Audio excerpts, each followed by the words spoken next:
Poštovani gledalci, dobroveče. Opet ste na televiziji Rubin i vi gledate emisiju Pretraživanje. Mi smo imali različite goste, ali smatramo da evo na kraju 2010. godine da je potrebno da istražimo i političku i društvenu scenu Srbije i da predstavimo relevantne goste koji imaju sopstvene ideje, koji imaju jedan značaj i u sadašnjici, ali što je još važnije, značaj koji će dobiti u perspektivi, odnosno u budućnosti. Naš večerašnji gost je predsjednik Pokreta socijalista, gospodin ili drug Aleksandar Vulin. Kako je pravilno? Pa zavisi kako za koga. Ja obično kažem za svoje drugove sam drug, to se računa i u partiji, a za mnoge na srpskoj političkoj sceni sam ozbiljan gospodin, tako da neka sami izaberu. Da. Evo, mnogi su čuli o Pokretu socijalista, vaša politička opcija, koliko je poznato iz medija, postoji negde od jula 2008. godine, proces registracije je kasnije završen, umeđu vremenu su da kažemo, bile i mnoge aktivnosti, vi ste formirali različite i opštinske odbore, između ostalog i u našem gradu, pa nam recite ovako neke osnovne informacije o Pokretu socijalista koji bi bio značajan, a koji se nije čuo u dosadašnjim izjavama u medijima koje bi trebali da znaju. Prosto neka vrsta legitimacije. Znate kakvi su naši mediji, ja sam uvijek šokiran kada je neko čuo za Pokret socijalista. Mene to prosto iznenati. Znate, mi smo recimo 4. jula, ne slučajno 4. jula, i ne zato što je to dan nezavisnosti Amerike, već zašto je to dan ustanka naroda Srbije, dan borca. 4. jula ove godine mi smo pred 2000 delegata održali naš kongres, naš prvi kongres u Sava centru. Zamislite kako neobično mesto, Sava centar, pa političke partije. RTS o tome nije javio ni jednog slova. Mi smo pre nekoliko dana podneli 35.000 potpisa kao zakonodavnu narodnu inicijativu za ukidanje PDV-a na sve što ima veze sa dečijom opremom. RTS nije javio ni jednog jedinog slova. Mi smo učestvovali, nije bilo štrajka, nije bilo pobune od Kuršumlije do Novog Sada i Subotice gde mi nismo učestvovali, RTS nikad nije javio ni jednog jedinog slova. Ja stvarno ne znam kako ljudi saznaju da Pokret socijalista postoji. Meni je to ovako mala enigma. Pa, evo, ja bih vam pomogao, možda vi ste dosta u internet prostranstvu prisutni i složit ćete se da vaša gostovanja na mnogim medijima imaju ovako izvanrednu posjećenost. Sad, da li je to zbog vas ili zbog vaše političke partije, ali prosto mislim da u ovom vremenu kada televizija polako gubi primat u odnosu na druge elektronske medije, mislim da je to jedan od razloga kako se ljudi snalaze da bi stigli do vas. Verovatno je tako, ali eto vidite, znate, mi smo doneli, ne mi, ova država je donela zakon po kome da biste registrovali političku stranku potrebno je 10.000 overenih potpisa. Dakle, 10.000 ljudi moraju da potpišu da su vaši članovi i taj potpis moraju da izvrše u opštini, u sudu. Znate kako je teško naterati ljudi, mene je teško naterati da odem u sud ili bilo gde drugde. Kada ste već doneli takav zakon, 10.000 ljudi nije članstvo, 10.000 ljudi je legitimna politička ideja. Kad 10.000 ljudi potvrdi da je nešto i da pripada nečemu, a konkretno Pokret socijalista je predao 14.000 takvih potpisa, onda biste morali da obezbedite, ne tražimo vam novac, bar toliko da se o našim aktivnostima zna. Bar kad su zanimljive i bar kad se negde dešavaju. Ne, to ovdje jednostavno nije moguće i to je jedan od razloga zašto je recimo Srpska napredna stranka u ime čitave opozicije i naše koalicije koje pripadaju Pokret socijalista između ostalo zatražila promenu uređivačke koncepcije i zatražila smenu glavnog urednika RTS-a. Ja plaćam pretplatu. Svaki građanin Srbije plaća pretplatu i to nije nešto što nam je ostavljeno kao opcija, pa možda hoćemo, možda nećemo. Ako je već tako, onda je ta televizija, onda je ta država dužna da isprati šta se to dešava u njenom političkom životu. Da, vi svakako niste nepoznato lice u političkoj sceni Srbije, ali ja bih ipak ovako radi gledalaca koji su možda više neki obavešteni, neki manje, rekao ovako da Pokret socijalista slovi kao levičarska, antiglobalistička partija.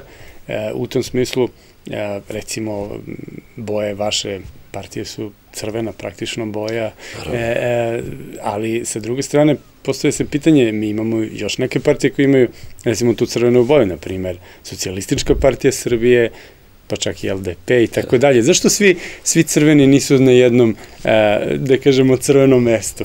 Zato što postoje pravi crveni, to je kao nekada, sećate se, kada je počeo špark sistem u Srbiji, pa je bilo komunisti i komunjare. Ja nikad nisam bio komunjara. Ja sam bio komunista i to jesam. Ja sam socijalista. Ne možete vi da da nosite crvenu boju i da se zalažete za privatizaciju. Što radi Socijalistička partija Srbije, što radi LDP. Ne možete vi da budete socijalistička i levičarska partija. Ali da li to zbunjuje gledalce? Pa možda ih zbunjuje, možda ih ne zbunjuje, ali ajde da im pomognemo da ih više ne zbunjuje. Mera svih stvari je odnos prema privatizaciji. Onaj ko je za privatizaciju ne može da bude levičar, ne može da bude socijalista. Levica svuda na svetu traži kolektivne oblike svojine. Za nas najmanja loša privatizacija, svaka privatizacija je loša, jeste radničko akcionarstvo. Sve ovo što se sada radi je loše, je kriminal. Ne možete vi da budete levičarska partija i prodajete Telekom. To ne može. To nigde na svetu ne može. Svagde na kugli zemaljskoj, socijalistička partija Francuske, Engleske, čega god hoćete, socijalistička partija bi gledala da sačuva Telekom i da proširi kolektivni oblik svojine. Ali reći vam neko da je član socijalističke internacionale, na primjer SPS. Pa sjajno, ali znate, to mene ništa ne obavezuje. Socijalistička internacionala, pokret socijalista nikad neće biti član socijalističke internacionale. Mene je socijalistička internacionala bombardovala. Mene i vas. Evropske partije evrolevice su bombardovale Srbiju. U to vreme na vlasti su bili laburisti, formalna levica Tonija Blaira. Ali bilo je otpora, recimo, La Fontaine i tako. I gde je La Fontaine? Da li se La Fontaine sada nalazi u Socijaldemokratskoj partiji Nemačke? Ne. Osnova je posebnu partiju koja zove Linke, levica i zajedno sa Demokratskom partijom socijalizma je, boga mi, postao već treća snaga u nemačkom parlamentu, a bit će i prva. Dakle, autentična levica nalazi svoje puteve. Ne možete vi da budete levica i da u isto vreme sedite zajedno sa Aleksandrom Vlahovićem u toj vladi, u parlamentu, čovekom koji kada bi postojalo krivično delo genocid protiv tržišta, on bi bio u Hagu i verovatno bi robio jedno 60 godina. Sigurno, bar za toliko. Ne možete da pozdravljate socijalne razlike u zemlji da budete levica. To nije moguće. Znate, Čedomir Jovanović izađe na miting sa majicom Che Guevare i govori o liberalnom kapitalizmu. Taj Che Guevara kada bi mogao, pao bi se te majice, okrenuo bi se od toga. Ne služi levica za to da štiti prava, da se završi na tome da štiti prava seksualnih manjina. Levica služi za to da se opredeli prema položaju radničke klase. To je mera svih stvari. Suština svih stvari je da ljudi koji žive od svog rada moraju da budu i malo važniji i malo uticajniji nego oni koji to ne rade. Tako da vi možete mlatiti bojama kojima hoćete, ali te boje ne postoje u vama. Kada je bila pobuna u Kuršumliji, a gde su bili članovi SPS-a? A što rukovodstvo SPS-a koje je vlast uopšte dozvoli pobunu u Kuršumliji, za Boga? Pa oni bi trebalo njima da se obrate, pa oni bi trebalo da imaju svog predstavnika.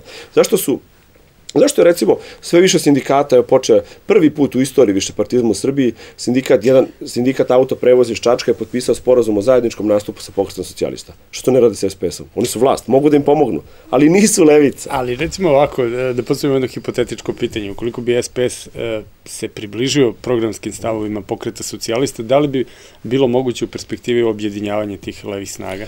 Naravno, ako bi promenili kadrovsku strukturu. Članstvo SPS-a je za svako poštovanje. To je čestit svet koji je izdržao progone i šikaniranje od 2000. na ovamo.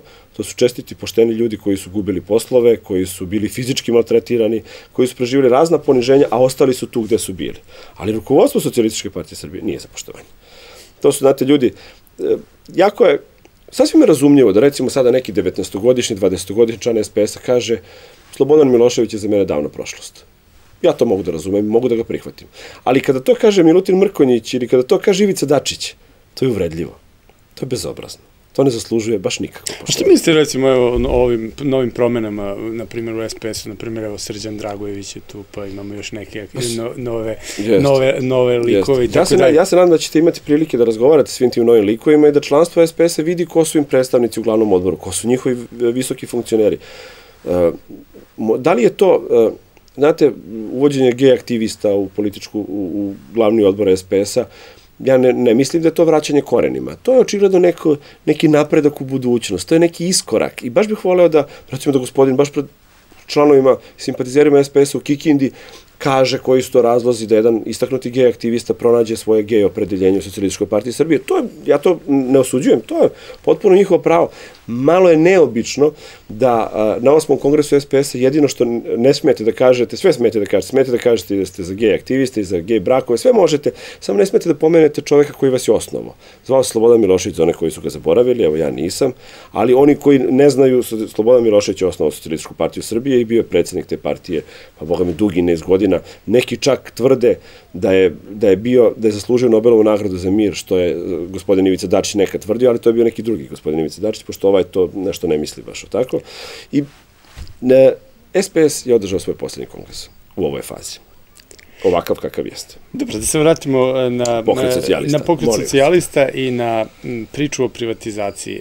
Pojasnite koji je vaš autentični stav prema privatizaciji? Da li ste vi za reviziju privatizacije, kakvu, koliku? Apsolutno, reviziju privatizacije u celini. Da li to moguće? Pa naravno, svaka privatizacija je urađena tako što je potpisan nekakav ugovor. U tom nekakvom ugovoru piše da ne smete da u određeni broj godina otpuštate radnike, ne smete da prodajete osnovna sredstva za proizvodnju, ne smete da menjate namenu preduzeća, dakle ne može od fabrike da postane građevinsko zemljište. Dakle, evo tih par osnovnih stvari, samo da vidimo ko je šta uradio. Jesi otpuštao radnike? A predviđeno da socijalnim programom to ne radiš. Da li su isplaćene otpremnine? Da li su prodata sredstva za proizvodnju? Dakle, samo evo ono što je Aleksandar Vlahović potpisao, evo ja ću biti tu da to isprovedem. Ništa drugo. Dakle, revizija privatizacije je nužna i moguća. Naravno, sad se postaje pitanje, oni su propastili fabrike, propastili preduzeća i šta ćemo sad? Vratit će državi i radnicima, vratit će oglodanu ostatak jabuke, vratit će neko smetlište na kome su porušili sve. Tačno, ali oni još uvijek imaju svoju privatnu imovinu, oni još uvijek imaju svoju imovinu i slobodu.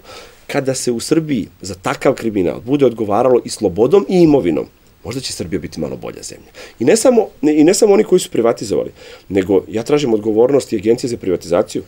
U toj Kuršumliji o kojoj sam govorio, radnici su 3-4 godine svakog meseca pisali pismo u kome upozoravaju Agenciju za privatizaciju da je privatizacija loša, da je kriminalna, da se prodaju sredstva za proizvodnju, da se uništava ono što je napravljeno. Neki tamo činovnik stalno je otpisivao, privatizacija i u redu. Kad taj činovnik bude dobio ime i prezime, kad dobije lice i kad bude odgovarao svojom slobodom i svojom imovinom za to što je radio, vidjet ćete da se privatizacija više neće tako vršiti. Revizija privatizacije je nužna, ona je neophodna. Bez nje nećemo moći da krenemo napred. Kako da krenemo napred kada vaše i moje dete neće biti u istoj poziciji kao dete nekoga koji je opljačkao fabriku vašeg i mog oca? Ali postoje se pitanje, sami ste rekli u koaliciji, recimo sa Srpskom naprednom strankom, da li ovakve stavove delaju vaši koalicijni partneri? Naravno, ako ste pratili, recimo, naš skup povodom dvogodišnjice Srpske napredne stranke u Areni, gde sam i ja govorio, gde je govorila predsjednik cijele koalicije, predsjednik Srpske napredne stranke je rekao revizija privatizacije.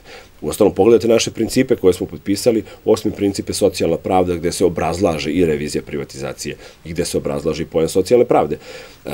Nismo mi iste partije da jesmo, bili bismo u istoj partiji, ali mi smo predlog budućeg srpskog političkog života.